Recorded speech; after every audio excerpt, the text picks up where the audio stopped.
Zane Lowe has been described as the world's best radio DJ and is known for his adrenaline-filled musical passion. His extensive knowledge and genuine love of music has enabled Zane to secure interviews with the biggest names in the industry.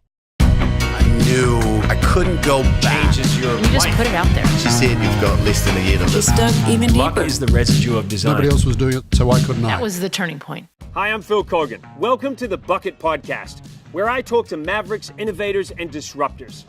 People who take chances. Those who swerve off the predictable road, face their fears, and refuse to say no. Amazingly resilient people who are motivated and tenacious. Those who have said bucket and who epitomize what it means to tick it before you kick it.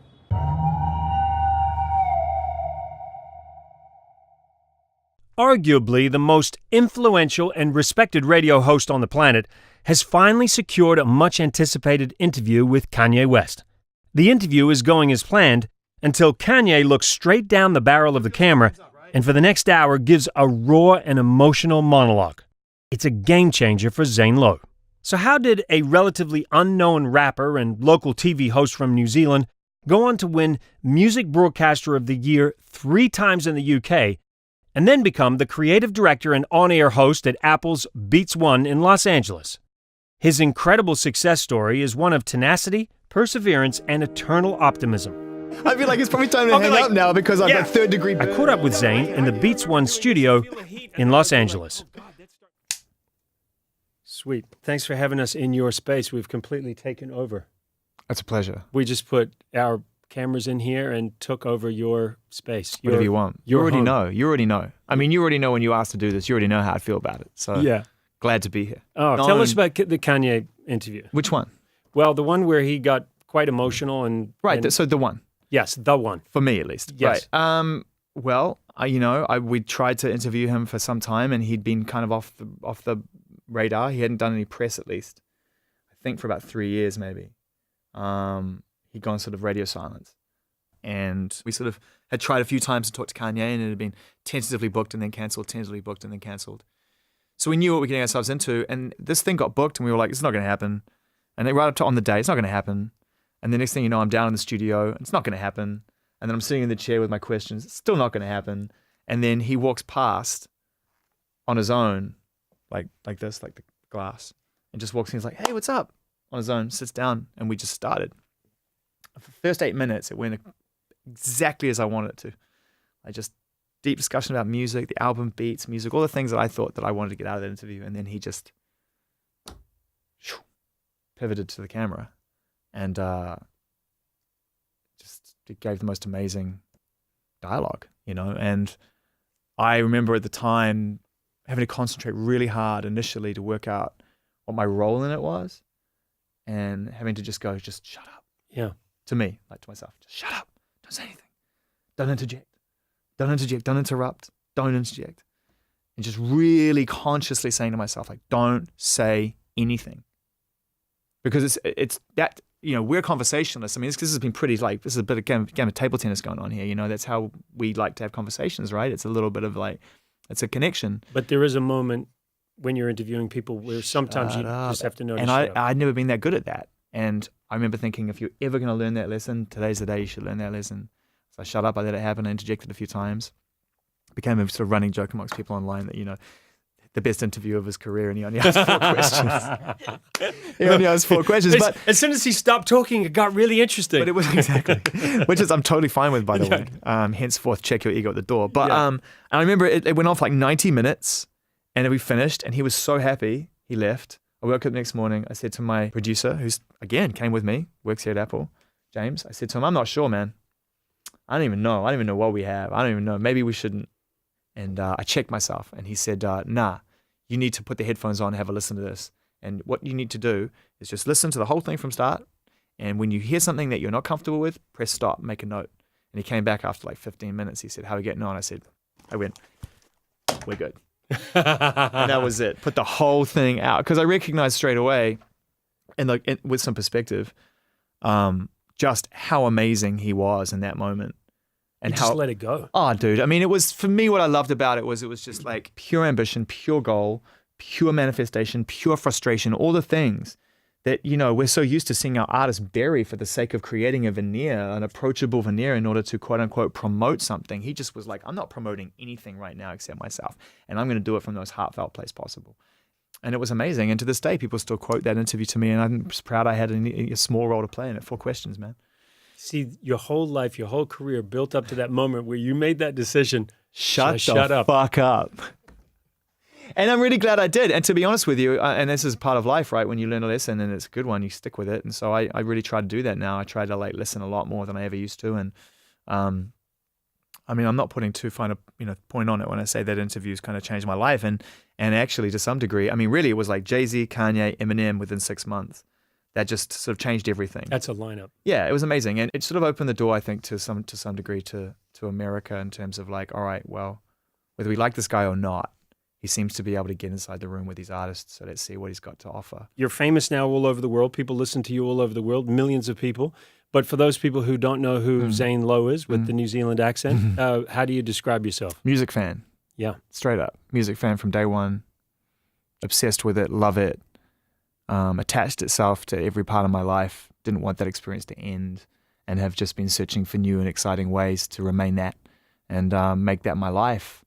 You're living your dream right now, aren't you? Yeah, I am. And you know, it's been like that for a long time, and I'm super grateful for it. I just really love music, and I've seen it change so much throughout my life. I was buying vinyl when I was, you know, started listening to it, and just to watch the distribution shift 3 or 4 times in my lifetime has been fascinating. And to see more than any other entertainment or any other form of entertainment, the kind of transformation music has gone through, more than TV, more than film, more than art. You know, the way that people consume it and move it. I'm proud of music, you know. I'm proud of how it continually searches for new ways to reach its audience. It makes it tough. It makes it tough on the artist, makes it tough on the fans sometimes, know how to find each other, but I'm proud that it doesn't stop evolving. And it's really evolving right now. Who have you had in here? Gaga's been in here. Nicki Minaj has been in here. Miley Cyrus has been in here. And I'm trying to think who else. I mean, outside of the studio, we've had a really good run. Still to this day, the only interview with The Weeknd, really, on video and on the record. Drake, Kendrick. It's been good, man. How do you describe Beats One? It's a live stream. If you think of streaming right now, if you're interested in streaming or you're streaming, you know, you go to your device, you go to your phone, you go to your HomePod, however you're streaming, and, you know, you ask for something, you search for something. Maybe you go to browse and you look through it like you would iTunes or a record store. Yeah. We're a live stream. You know, we're there to insert our DNA into that whole experience. We started out as a radio station. We moved quickly away from that, realizing we couldn't really reach 100 countries in a colloquial way. Radio is very much the heartbeat, as you know, is the heartbeat of a local town or a country. It speaks the language of the people who are most open to it. Traffic, weather, news, gossip. What's sport, happening whatever's- down the road. Yeah, totally. It's got to Like, speak it to has that immediacy. It has to. Yeah. It has to. And when you're put in front of 100 countries and you're told you're on a phone at all times, and you have to make a seismic shift in the way people actually consume you. Yeah. People that have, radio has become very traditional for people, and I mean that as a compliment to radio. Having lived in it for a long time, I know the power of it. You get in your car, you listen to it. It has a real routine to people's lives. What we noticed was, and what I noticed was very quickly, was routine was going out the window. Schedules didn't really exist, and people wanted what they wanted when they wanted it, certainly when it came to music. So we had to build something that wasn't really stuck to a schedule, wasn't really stuck to one town or country, and had to be very malleable within streaming as a concept.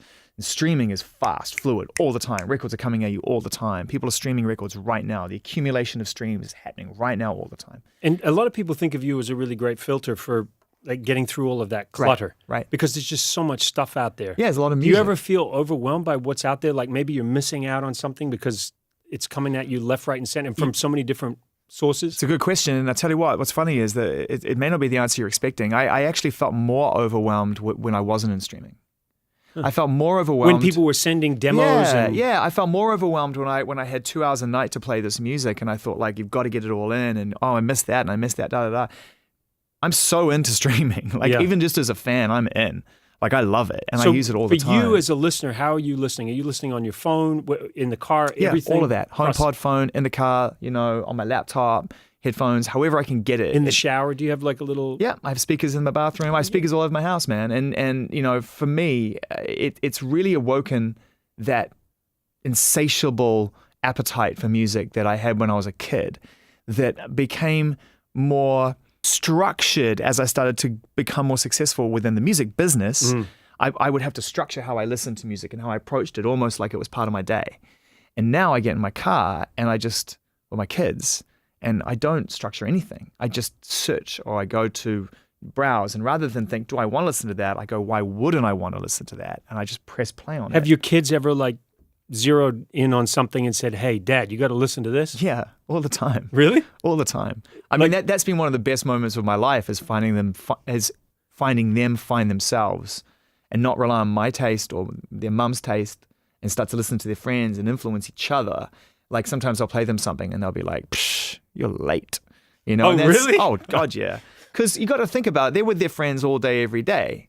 And they're always finding ways to try and impress and get each other excited, right? So there's always a trading of music or fashion or ideas. And they're at a point now where content, look, it's not even about music. It's not even about video. It's not even about podcasts. It's not even about art or fashion. It's all one thing. It's all great or it's not.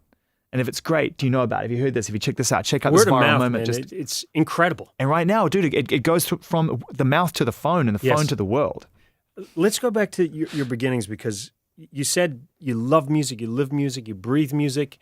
It's what you're doing now in your life. But let's go back to you in Auckland, New Zealand, as a kid. Dude, I was just a normal kid. I was into sports. I was trying my best to be competitive. I wasn't as good as other people, but I held my own. Captain Second 11, and I was watching Good you for on you. television, and I was, listening to music, and those were kind of the only things I was sort of doing. Really, Yeah. it was, spending a little bit of time catching up, and you and some of your peers were instrumental in that. And I was lucky because music was my passion, so I just fell into that. And then just tell us about how you started playing music, making music. I just wanted to get close to it, and I just wanted to be as close to the Did you process get as goosebumps possible. when you listened to music? I got Was it- goosebumps this morning listening to music. Yeah. I was driving my kids to school, and my son chose a Jose Gonzalez record, and I was like, does it every time Yeah. at exactly the same moment, And so I felt that emotion. I felt connected to it. I felt like it was speaking to me and helping me through tough times. I felt like when my parents were going through divorce, that it was a thing that allowed me to, it distracted me, and it filled me with something that was missing at that moment. I felt like I didn't feel alone. And I realized very early on the power in music and the effect it could have on people. The international language. Absolutely. Absolutely. And one that moves with you throughout your life and changes shape according to what you're going through. Albums, they don't just bookend one moment in your life. I mean, Siamese Dream has been with me my whole life, and it's been there through heartache, and it's been there through love and challenge and triumph. And those songs can change shape. I'm interested to know what you were listening to as a teenager, the influences that you had. Like, do you remember one specific album that really spoke to you, that made you go, wow, this is what I want to do? I can remember so many. Beastie Boys, do you remember? Yeah, absolutely. I mean, look, first of all, you're so open, your ears are so open at that point in your life, because you're searching for identity, right? You're searching for a way to present yourself to the world and to your friends. And so you really start to develop independent thought, independent taste in a big, big way. So that was a supremely influential time in my life, and kind of put me on this path to now, really. And so, I remember the first time I met Rick Rubin, who started Def Jam and co-founded Def Jam, and ended up and produced a lot of the most amazing records of all time. And I know Rick now pretty well. And but the first time I met him, I remember saying to him, like, you sort of were ground zero. Like, you were day one for me. You're a day oneer. Like, the first day I'd made a decision to not necessarily just be influenced by my brother's record collection, which was infinite and brilliant. Your older brother? Yeah, which was like amazing, like the Smiths and the Cure, and like great records. But you give him credit for kind of introducing you to the world of absolutely, music? I don't know if I can give him credit. I just took it. You took credit. he just. Did you sneak into his room and grab his records? And Did he come to you and say, Zane, you left the records out of the... Yeah. Yes, I've always been better at that. And dude, I gave him the Smiths' The Queen Is Dead as a present for his birthday. So you for could listen. me. Got it. So selfish. Dude, he called me on it. He's like, really? I'm not really in a Smiths phase right now. And I'm like, but I am. So the day that I just decided that I was going to kind of move in my own way was when I first saw this, I've told the story, but I saw this like after school news special. I don't know if I think it was Video Dispatch. I don't think you did Spot On, right? I did Spot On. Then I did 345 Live. Maybe it was 345 Live. It might have been 345 Live. And so maybe new. And for those people who don't know, 345 Live was this daily live show that started at 3:45, and it was live. And anybody who came to town... it's a great... Can I swear on this? It's a great fucking name.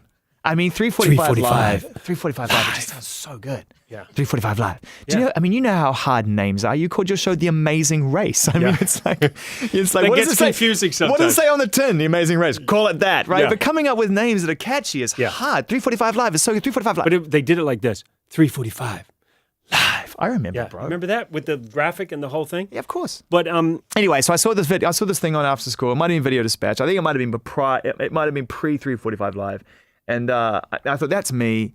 And then I just went deep into Rick Rubin and his world and all the records he was making and all the artists he was and collaborating with. how were you getting information about what he was doing? That was Magazines hard. or how that was hard. I mean, 'cause you just didn't go Google. No. in those days. So NME they were starting to dabble in it. So, and we got the NME like 6 weeks after it came out because it had to be like freighted over by boat. Do you remember So- how special it was in New Zealand to go to the record store and get an import? Oh, and you were like, you got the import, Yeah. you got the... And then you get home and realize it was a bootleg. You'd be heartbroken because half the side 2 was just like shit. Yeah. Sounded awful. And it had been dubbed off in China or You'd something. just be like, what is this? So yeah, I'd get into me, I'd read it. I would cut out any article that related to rap music, like Mantronics live at the Kentish Town Forum or whatever, Public Enemy, Def Jam tour, whatever review, little album reviews or anything that was in print, I would make scrapbooks. So I just had the rap articles. And I would just make scrapbook after scrapbook after scrapbook after scrapbook. And then I would go and hunt the records down, and I'd go into 256 Records or Real Groovy, wherever I could, and go see a couple of people, some of whom are still friends of mine, one of which is one of my best friends still, and I'm godfather to one of his son, a guy called Kirk Harding, who's still in the record business today and working with amazing artists, manages The Neighborhood, who are a big band. I would go to him behind the counter with his perm and say, "Where's the rap?" And he'd go, "There's probably one new album, maybe, under Blues and Soul." It's in the back corner. Yeah. And I'd go and I'd buy it. And I honestly can say that at one point I had every rap record that was released in Auckland because there was only 9 of them and I owned them. And then the floodgates opened and they started coming in. And then I could pick and choose, and I could choose what I liked and what I didn't like because some of it wasn't to my taste. And that's when it landed. So when did you get on TV? When did you become a voice in music? How old were you at that point? Because the thing about 345 Live and being stuck away in New Zealand was anybody who came to New Zealand. You got him. You got him. You got him. I mean, it was the greatest training ground of all time. Yeah, Skid Row, MC Hammer. I remember. UB40. I remember going out for a great night on the town with UB40. This is blowing my mind. So I mean, you all of a sudden they were there, but they didn't necessarily want to be there. It was sort of part of their obligation while they were in New Zealand. This is so true. It's like, back then, it would be like, you're going to go to New Zealand, like when? I don't know, tack it on at the end. Yeah. And so you'd get these tours that would come at the end. And they were exhausted. And all they want to do is go to Carry and smoke weed. Yeah.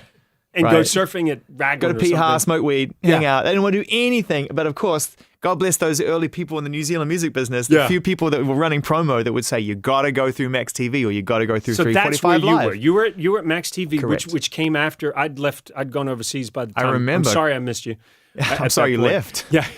But so you end up on Max TV. How old were you at that point? Probably 19, 20? Yeah, 19 maybe. And tell us about the show.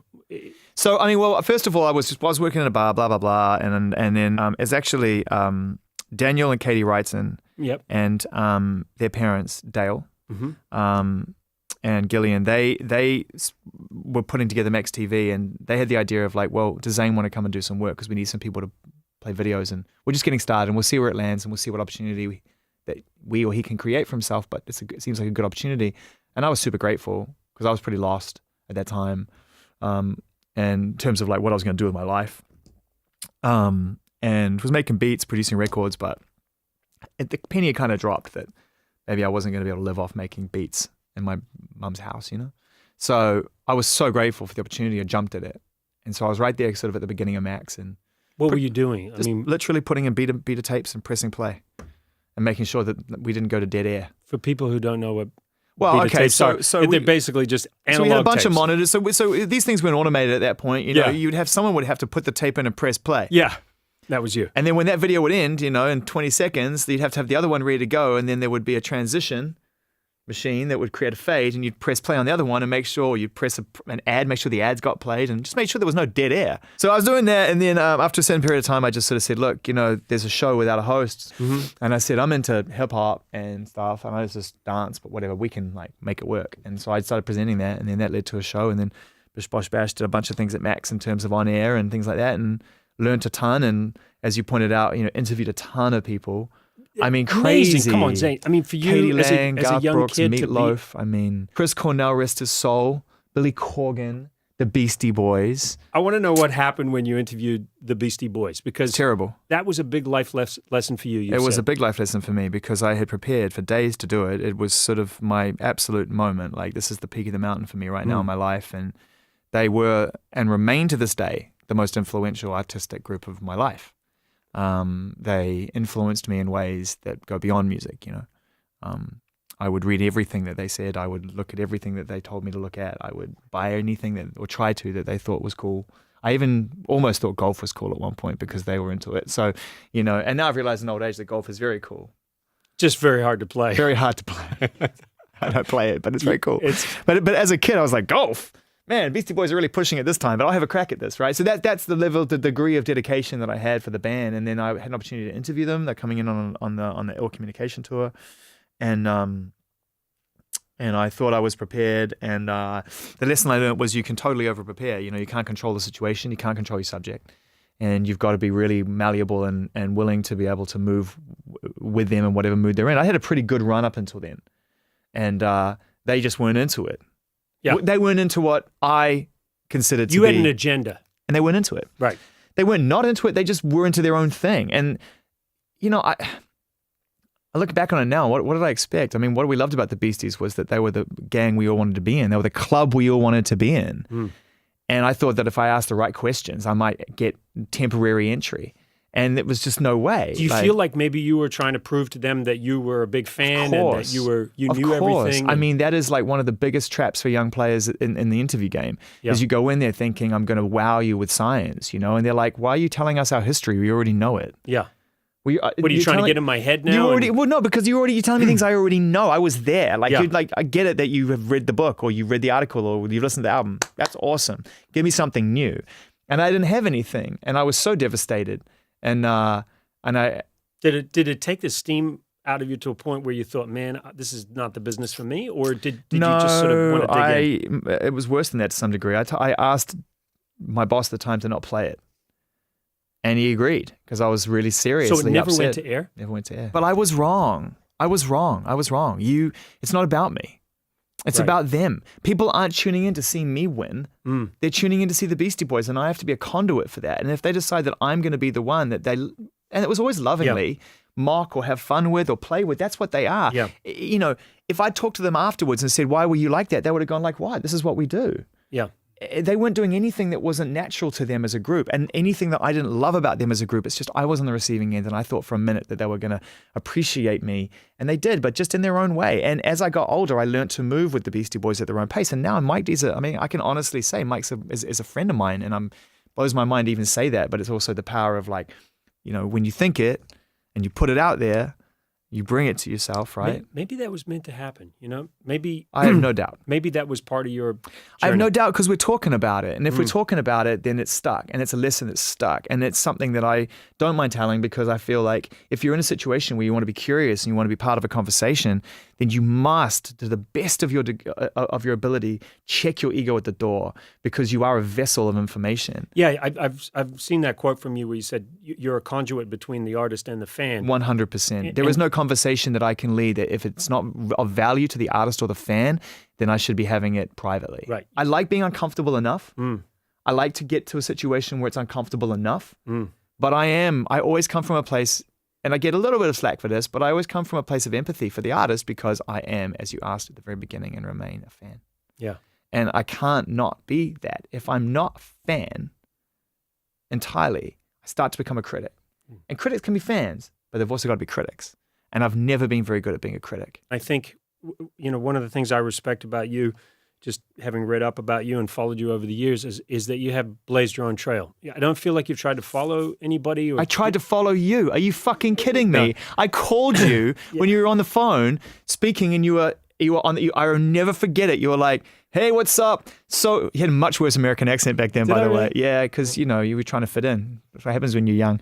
Anyway, So I remember you saying, "Listen, I'm on the freeway and the traffic is terrible." I was at a dragway, what do you call a drag strip? Right. And there were drag racing cars. Yeah, because you said taking it's off. very loud. And I remember you calling me, and I remember your accent, and I remember your enthusiasm. I could hear it down the phone. Yeah. And it was incredibly difficult to talk because of these high Because you were yelling, cars. and I was like, it was really sweet because you were giving me all this great advice, but in a really yelling form. Really? Which is really funny. If you've ever had advice from someone yelling at you, but it's really heartfelt, It sort must of have cancels gone each other deep. out. It must have gone deep so into- it was kind of like, listen, mate, you're going to be just fine, okay? Don't worry about it. Just get on a plane and follow your heart, okay? And I was like, oh, it's kind of aggressive, but I understand why. Circumstances prevail, you know. That's pretty funny, but I remember that call. I'm at the drag strip. I had just come off being live on air. I was on a show called Breakfast Time. No, Fox After Breakfast. And I remember sweating because it was really hot. I was down south somewhere. And I remember being frustrated by the noise, but wanting to talk to you. Yeah, because the air of frustration was coming out, but in a really loving way. Yeah, and you were talking about coming to America, and I said to you, mate, don't come to America because unless you have a job. Yeah, that's what you said. Go to England, conquer England, and one day come to America. That's the truth. Word for word. Yeah. Word for word. And Because I was in two minds, and I don't mind saying this now, because a lot of people have tried it. I was going to come and see if I could make it from the inside out. Yeah. So I was going to try and Too hard, come mate. here, connect with people, get sponsored, and do all that in America. And I was this close, because I was, I was in New York, man. I was ready to go. I was just stick it out. Yeah. And you were like, no, you've got a ticket, take it to London, regroup, work it out from there, and make your way back. I'll never forget it. And it was the best bit of advice. And even though other people would say they gave me that advice, that was the only time that advice was actually really true, like rang true, because I was taking it from somebody who was in America and who had lived it. Because Yeah. in 1992, my wife, then girlfriend, and we arrived in New York with no jobs. Yeah. And we tried to do it from the inside out. So Yeah. I had lived it for a year. Yeah. I got offered a job at MTV after being in New York for 2 weeks. I couldn't take it because I didn't have a visa. And so when you were talking to me about your plans, I was like, I been cannot there. let you go through that. Yeah. But if you go to England, Yeah. you can work there. Yeah. You get that experience and you bring all that piss and vinegar back to America one day. See? And Wise words from a good man, well, True that. I mean, dude, you lived it. I what I love too about your story is you I'm so glad that we both remember that call as vividly. an hour and 15 minutes. I remember I spoke to you. Yeah, that was amazing. Because I remember thinking, good God, what's this going to cost? But were you in... You want to write you a check after this? Listen, do I have to repeat myself? I mean, This is costing me a fortune. You gotta be fine, okay? Get it through your thick Go skull. to England, try it there, and then make your way back. Right, mate? You got it? Yeah. No, I remember. It was like an hour and 15 minutes. I was drenched in sweat by the time I'd Guy spoken. keeps talking about the duration of the coin. Wants me to cut him a fucking check afterwards. So- Jesus so- Christ, yeah, you've done no, all right, Phil. You know what I mean? can afford it now. You're on season 45 of The Amazing Race. It was those old analog phones back then, with those big bricks. Yeah. Yeah. Attached to a And briefcase. my ear was getting hot. I remember. Remember those old cell phones would Yeah. cook your ear? Yeah, I do. God knows what it did to us. Do you remember those things? I do. I feel like it's probably time to I'll be hang like, up now because I've yeah. got third-degree burns on my No, left I hand ear. remember doing this and feel the heat, and then I would be like, "Oh God, that's starting to cook. I better go over to the other side and cook that." So I'm evenly Okay, cooked. Phil, let's go to page 36.6.9. It's like, do we really have to, bro? Yeah. No. It was, well, anyway. No, but I love you. You spoke about your brother, but I also love what your dad did, because your dad was also a bit of a maverick like you. I mean, there was a movie that was called Pirate Radio, right? Yeah, well, he was. That was about the English one. Yeah, so there was the boat that rocked or whatever it was, which was about Caroline. Yes. Caroline happened and Hauraki happened sort of simultaneously. In the 60s. Yeah, so Hauraki was really inspired by Caroline very quickly, like Yes. immediately. They went out into the ocean. Yeah. They launched a boat out in the Hauraki Gulf in international waters, and they broadcast for several years. And they stuck it out and they won. And when they came back into shore and they'd been through great challenge and, shipwreck and, they'd been boarded by the police and, tried to get shut down numerous times. And in the end, my brother's godfather, Rick Grant, he passed away. He fell overboard. Just a tragic accident, just choppy seas and, and they came into shore and they'd won. And that was the birth of commercial radio in New Zealand. Can you give us the backstory? Like, why did they head out to sea? Because they weren't getting, because they wanted music that they liked. They wanted radio to reflect who they were. It was a revolution. The youth was starting to have a real sense of independent thought. And again, that taste was coming through and they just weren't getting represented. They went out, they petitioned and said, look, can we please start this? And it was like, no, we've got control over the airwaves and that's how it is and that's the way it should be. And they were like, we disagree. And so they went and they did it. I mean, that's the thing. You have every right to stand up for what you believe in and to fight for what you believe in. And you do everything you can to get a result and to change things. Did that change you? And they changed things. Knowing that your dad went through that, has that given you some I think as I've gotten conviction? older and I've gotten into an area of life where to some degree, we're on the same road now because we're both adults. Mm. And when you're a kid, of course I was proud. I knew about it. People talked to me about it, but you're so self-absorbed when you're a kid, you know? And I think now that I'm at a point in my 40s, my dad's in his 70s, we drive the same freeway, you know, in life now, which is we're both parents and we both have, you know, we've come together as generations do. I just look at what my dad and his friends did and what my mum did in supporting him and helping him to realize that dream, because she was right there on the front lines when the drawbridge was going up, man, and people were holding on to it and they were trying to launch that boat. My mum was right there. Or my dad, when he was getting arrested, right there. And so I think about that and I think about what they went through, like I said, the challenge and the triumph, but I also think about the result. That's the thing. Mm-hmm. That's what matters. Well, the protest matters. It's doing it. Doing it best matters, but how often do you actually change history? Mm-hmm. How often do you change the way the government thinks?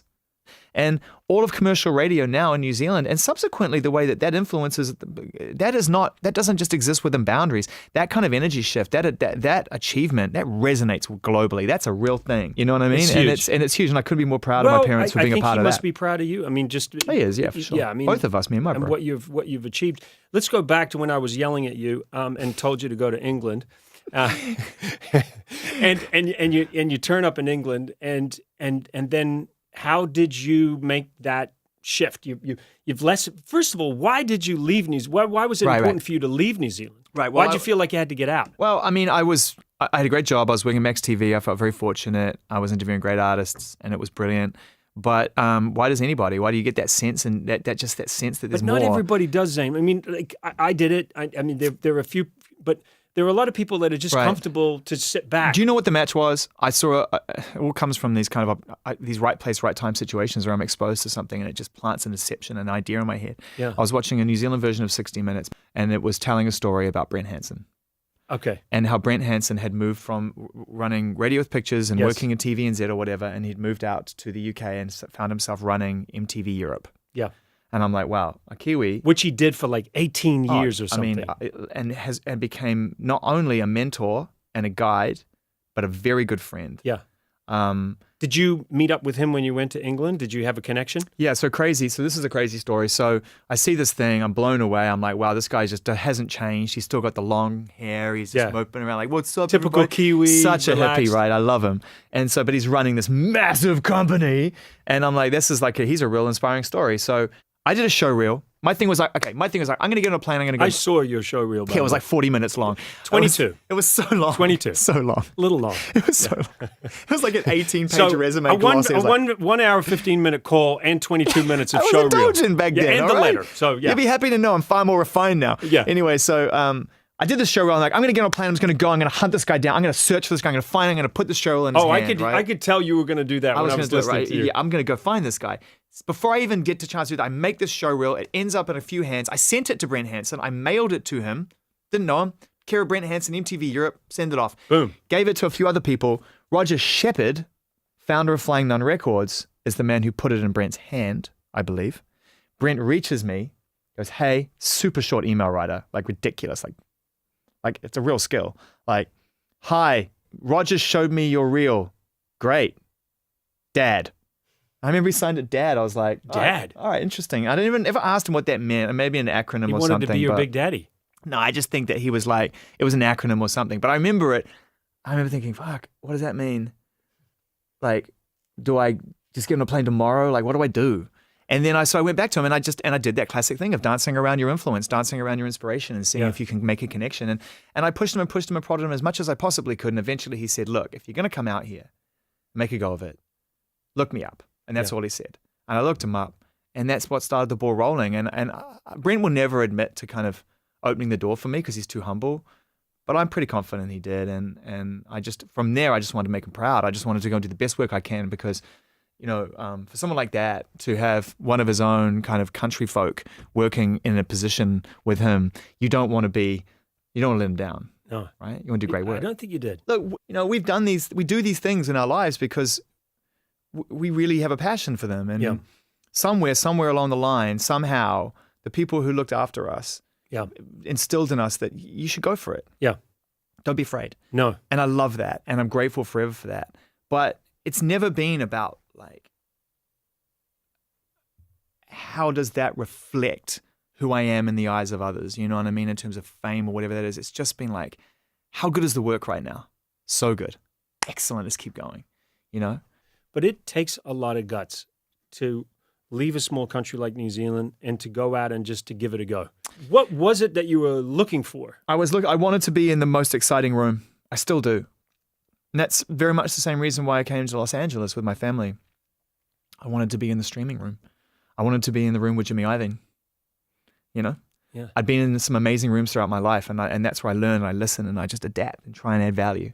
And I've learned so much in the last 3 years of working in streaming, and I learned so much working at the BBC. I mean, what a glorious time to be in radio at a time when radio was just like so on fire at the BBC. It was incredible. Radio 1, just incredible times. Yeah, Radio 1, I want to talk about that, but I'm interested in how because you were at MTV for how long? I was at MTV for a long time. I mean, I probably started officially in 98, and so about 10 years. So that's majority of it at MTV too. Influence. Yeah, 2 or 3 years I think doing Brand New in a time when it was all pop, and so we were making this show that sort of revolved around new music, and then that kind of got swallowed up. Pop just kind of swallowed everything, and then it became sort of TRL and reality TV and all that. MTV started to change, so they created this other lane, MTV2, amongst other lanes, and they were like, you can go over there, it's where you'll be happy. And MTV2 gave you a little more license to... Oh, dude, it was like 4 of us, man. We ran the town. I mean, it was crazy. I mean, it was like... You basically had your own network to It was the best because Really? there was 3 or 4 of us. I remember the transition walk. I remember them saying, okay, so we're going to take this show off the air and you got to go MTV2. Do you agree? I'm like, I agree.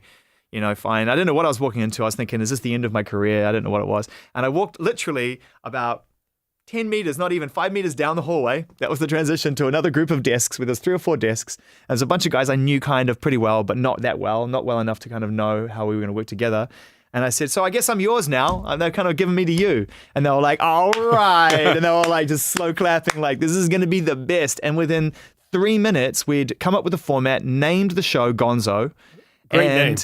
And we did it. It was done within 3 to 4 minutes. And I remember going home and my wife going, how do you feel about it? I was like, I was feeling pretty bad about it, but I had the best 5-minute meeting I've ever had in my life. And it was the best 8 years from that point forward. So you were given complete autonomy, like, just go do it? Go into that room. See that room over there? It's like a storeroom. Nothing's in it. Go make that a studio. Great. What do we put in it? I don't know. Let's go put a green screen down on a brown couch. And then everyone's like, oh my God, it's the brown couch show. And then what do we talk to artists about? I don't know, cheese. Oh my God, you're the guy that talks about cheese. These are all things that we just did. And then that over 8, if you stick at something long enough, it becomes cult, right? It becomes a thing. And it just became a thing. And then artists would watch it. And then artists formed bands. They wanted to come in. And then they wanted to come in. And so then you got the Arctic Monkeys going, dude, we've kind of formed a band watching Gonzo. And you're like, this is great. And then you sort of get to a point where you're like, what's next? Can't keep talking about cheese. But it was amazing. And, it got a little compromised towards the end because the music started to shift and what we were playing, which no one cared about at the beginning, became popular. And so the mid-2000s, it was like, oh my God, we were getting everybody. I remember, Sir Paul McCartney came on the show like 3 times. Like Paul McCartney sitting on the brown couch, talking about cheese. It was fucking epic. It was so good. They couldn't get Paul McCartney down the road. They couldn't get him down MTV, right? They wouldn't know what to do with him because it was like all about like, some other TV show or whatever, Big move, MTV, then BBC One. Yeah. How long did the BBC gig? Nearly 13 years on Radio 1 doing that show. And dude, you turned that thing into a global phenomenon. I was given license, man. I was given license from the people who paid for the license fee, and I was given license from the people who managed it to do what I wanted to do. I mean, that was the show that people wanted to get on because they knew they get on that show.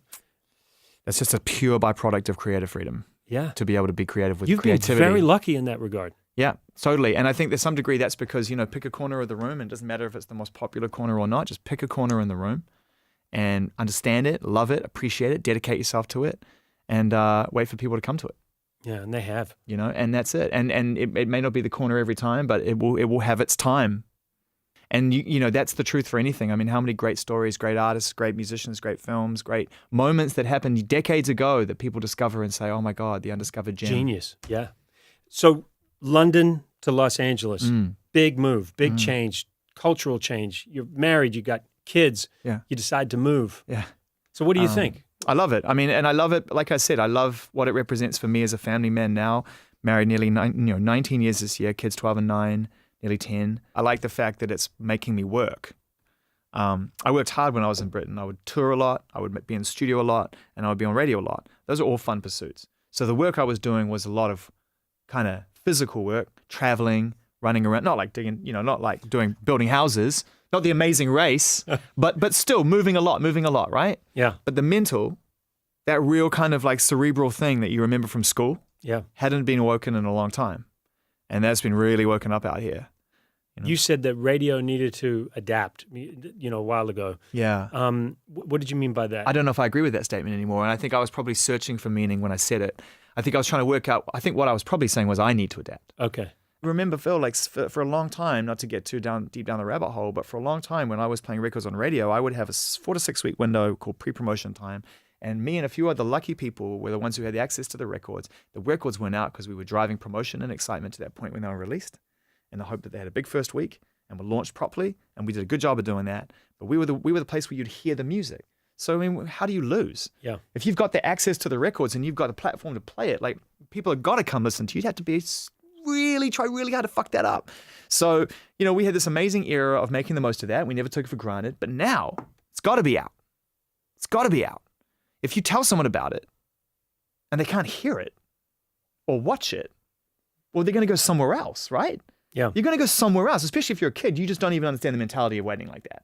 So that changes the way that you consider, it changed the way I had to consider my role in the conversation between the artist and the fan, which has always been the only conversation that mattered. We could control it for a long time, not just media, but the labels, the record stores, PR promotions, all these little things could be involved in that. And that's kind of all gone to some degree. You can have direct access to each other now if you want it. So if we're going to get in the middle of that, we better be adding some value to that. We better be creating context and romance and creativity around that idea and collaboratively, because otherwise we're out of a job. But artists gravitate towards you. They open up to you. I just love them. I just want them to win. I want artists to reach as many people as possible. I want them to be able to get their point across. I want them to be able to speak and contextualize their music. I want their music to live. I don't want it to just live and go away. But I have this real need, this real urge to want to share music. Like I really want people to just feel what I'm feeling. Yeah. I want them to feel what I'm feeling, and I want them to have it in their life for a moment when they need it. And that's who I was when I was 14. You know what I like? I like that you haven't turned into a wanker. Thanks. No, but I mean, seriously. No, it's a real genuine compliment. By the way, to anyone else watching who's not from New Zealand, that's about as heartfelt as it gets from down under. That's like, I mean, that's I went almost, deep for that I'm one. almost emotional right now. No, but I'm saying that was beautiful. As much as you've changed, you've stayed the same. And that's really cool. We're lucky, man. And, I know I'm grateful. I know you are. I'm hugely grateful. And I get to wake up in the morning and I get to come to work, and on a bad day, I still get to love what I do. Yeah. And on a good day, I get to feel like, wow, I'm learning something remarkable here. And what I try to do now is I try to, I just encourage that in my kids, to my friends who are having tough times. Yeah. And I listen to my friends when I'm down and they remind me of that. And they're like, bro, come on, this is the journey. This is what you're on. And I feel like, dude, by the way, gratitude can come across mega smug, and I'm aware of that, but I don't hide it. And I'm not embarrassed by the fact that I feel very, thankful that I'm in a situation where, I get to, spend time with my family and do what I love to do. You know? You really still have that hunger, like you said, like when you were 14 years old, and that comes through, and that will continue to come through. So good on you, man. I mean, seriously, it's been a lovely moment for me to speak. I mean, as soon as I found out that we were going to get a chance to talk, I was so thrilled because you've had such a, you have had a massive impact on my life. That phone call was a huge moment. I remember it very, very vividly. And sorry I screamed at you. No, I get it now. I mean, I wondered for a long time, to some degree, you've been able to kind of like, give me some closure on that. I was like, why is he so angry at me? He seems to be saying such nice things. I really wasn't angry. But listen, I got a letter from a kid who's in New Zealand, and he is interested in coming overseas, just going overseas, just like you and I did. And I wanted to, and his interest is in music, so I just wanted to read it to you because I thought maybe you could give him some advice. He says he's traveling to America in June, and he says that given like yourself, I am involved in television. It was suggested through a mutual contact that I reach out to you. Hopefully this letter will serve as a good introduction to myself and my skills. To further qualify the latter, I've included copies of my resume and a show reel. Let's hope that the show reel is not 22 minutes long. Like Sounds the one very you sent familiar. me. What a familiar story. Yeah. Well, I mean, you must get a lot of letters from a lot of people, right? Yeah, I don't get that many, to be honest with you, but it's, I don't know. I don't get that many letters from people. Says, basically, Phil, I've devoted the last 3.5 years of my life to music television. So he's in music television in New Zealand. What are you laughing at? Sounds awfully familiar, Phil. Really? By now? You are fucking kidding me. All right. So I don't keep emails from a year ago. Like, all right. So I have a gift for you. This okay? is crazy. This is... this you Dude, sent it's so long. This hold on. You're not. It's not. It's. I'm gonna leave it with you. Yeah. This is what you sent to me. Yeah. In 1997. It's basically a book with chapters. It's so long. I don't It's keep true. a lot of what people send me. Yeah. But for whatever reason, when Zane Lowe wrote to me in 1997 and told me that he wanted to get in the music industry, and I got this novel, I thought there's a reason More of I a need manifesto, I would think. I felt the need. Look at the shot of you. I felt the need. Good times. To I mean, good-looking guys. Yeah, but you know what I mean. Looks like I've got a lot of I felt the need to keep baby oil on that shot. But I just want to read a couple of things to you that you sent to me. Okay, right, Zane Lowe. I won't give away your address. Date of birth 1973. I don't live there anymore, Phil. It's probably okay, but by all means, carry on. Health reported excellent. Driver's license current, unrestricted, and international. Do you know I went to London and then got a learner license for my entire time there? Really? That's the truth. Then you list all your skills, and I love this one down the bottom. Music, television, you say you're a director, writer, researcher, presenter, interviewer. Music, lofty. musician, writer, producer, programmer. Radio, TV, professional voice it out, talent. son. Research, survey research, and broadcasting, and this is the best. Go ahead. Computer, Macintosh, Microsoft Word, basic internet skills. Welcome to Apple. Welcome to You were destined for Apple. See the kind of path you put yourself on life when you manifest destiny like that? What the fuck? I am returning this to you. I have about 55 of them in a After box about- in my mum's garage. That's so sweet. So, I want Dude, you it's to very have them. sweet. You know what? Can I be honest with you, though? I love that you have this. Can I re-gift it? Oh, you're going to let me keep it? Can you keep it? I think my wife wants me to keep it, actually. Dude, I can't thank you enough for the time today. It's been such a joy hanging out and I'm hanging thanking with you. Zane, I got 3 questions for you. Hit it. Last time you cried This morning? from laughing so much. Oh, from laughing so much? Probably should have waited for the end of that question Yes, before I probably. answered it, right? I get myself in but trouble hold with on a that. second. Do we need to talk about you crying this morning? It was like Jose Gonzalez, Cycling Trivialities. I was on, La Cienega. My kid chose one of my favorite songs of all time in a song battle. It was a moment for me. Then he asked me, why are you crying? So I had to explain to him about the combination of chemistry and moments. So last time I cried from laughing so much would have been, we had some friends round about 6 weeks ago, and we have a nice outdoor fire, and we sat around and had too much wine, and I don't know, man. Someone just hit a roll. Somebody said Someone something. hit a roll, yeah, hit a roll. If you had 24 hours to live, you were going to take your last breath tomorrow, what would you do with your last day on Earth? Oh my God.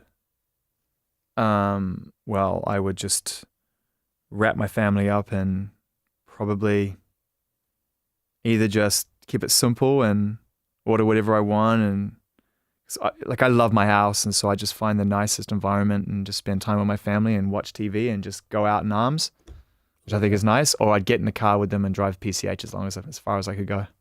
Which brings up the next question of, you're driving across America, you can Yeah. take 3 people in the car. Oh, you already know. Gang, man. Take my team. Yeah? Take my wife and my kids all the time. I mean, we would fight incessantly. It'd be like Amazing Race. It would be like Amazing Race, Yeah. but I mean, Family edition. Yeah, I mean, you might even think that, Joe, this is a little bit too intense. These guys are like crazy. It would be great. We'd love it. go on Amazing Race, by the way, if you were asking. Anyway, that's neither here nor there. Yeah, I take my team, man, all the time. In fact, we're trying to work out what we want to do this summer, and I think the idea is to do a little roadie. So we might try it out this summer. Zane, I'm going to try to reach across here and shake your hand. It's so much easier than it was 25 years ago whenever it was I tried to reach out to you from New Zealand. Yeah. My man. All right. Thank you so much. If you have a really cool story that you want to share with us, then why not share it? Maybe you'll become my next guest. Don't forget, you can watch this podcast online at philkeoghan.com.